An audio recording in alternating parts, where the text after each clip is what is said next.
wasiirkii hore ee tamarta iyo biyaha xukuumadda Soomaaliya ahna xildhibaan ka tirsan golaha shacabka Barwo Fawziye Maxamed Sheekh ayaa maanta qada sharaf u sameysay odayaasha iyo dhalinyarada beesha Eelay sidoo kale waxaa goobjoog ahayd xildhibaanad Bishaare Cali Nuur oo ka tirsan xildhibaanada dowlad goboleedka Koonfur Galbeed qada sharaftan oo ahayd mid isxog waraysi iyo salaan ah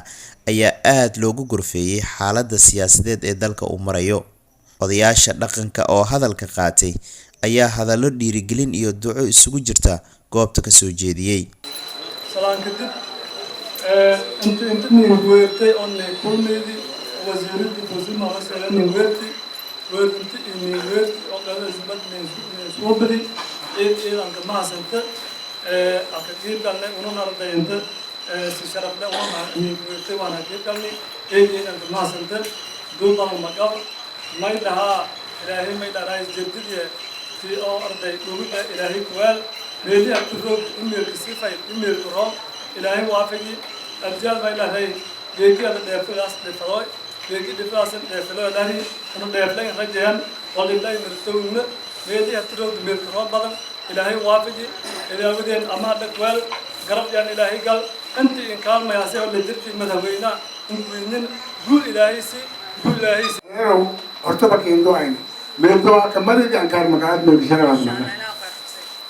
وطبعاً من دعائني سنتين بيجي مشاهديو كنتو أديو الأمن منافع أديو الأمن ثوانيسي أديو الأمن سيد أديو الأمن سنتين ما نيجي صعبنا يكون لك مسؤول كان الشرع ولا كبيرة إلى كبيرة كبيرة. يقدر كي سنتين بريء مشاهديو يعني هايدي تبع اللبان كي كدير تبع أنا متقدمين متكنجدي تبع كدير لكن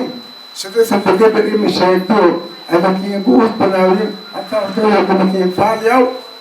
أنا أقول بناوين مجد ما تاني أنا بقوله ولا لانكاستي بيجي وليه أدموشي وليه وأنا أتذكر كبيرة كمان مسؤولية كلها ساعدة لكن برضه تذكر مجال تذكر لكن بيتي أنا بتجلس أم بدرون نبي مجال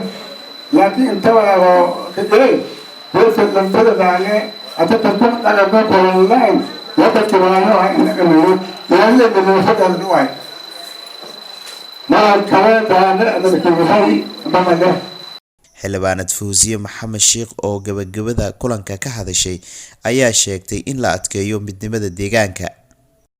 marka waxa idin ku imid aan idin sheega wax dhibaato inaysan jirin waa dareysanahay reerkayga tolkayga inaa wareerteen waa ka warqabaa inaa ka xumaateen waxbaha ka xumaanina maalin bagelin waaye maanta qofaa maanta wax awoodiisii oo ku isticmaalay berina qof kala wax naqanayo maalin bagelin waa waxaana waa siyaasad wax dhibaato ma jiraan wax dhibaato ma soo gaarin male waa lagula diraa siyaasadda hadaa ku jirtid laguma ogola qof fircoon lama ogola qof hadlay lama ogola qof danta guud ka hadlay lama ogola marka waxa ogaatiin wax naga hadlaysan inuusan jirin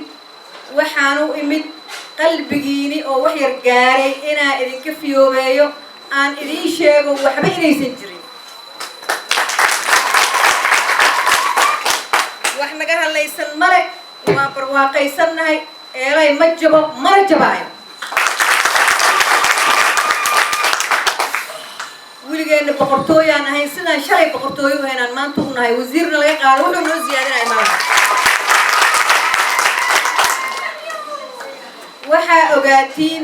wax naga maqan male ducadiinaan u imid inaa sidii shalay ay ugu ducaysiin midnimadii reer Eelay aan rabaa inay sidaad hadda u midaysantiin inaad sii midowdiin intaa kadib wasiir Fawziye Maxamed Sheekh ayaa sidoo kale waxay kulamo gooni ah la qaadatay bulshada qeybaheeda kala duwan oo goobta isugu yimid Xuseen Cali Geesay 5 TV Baydhabo.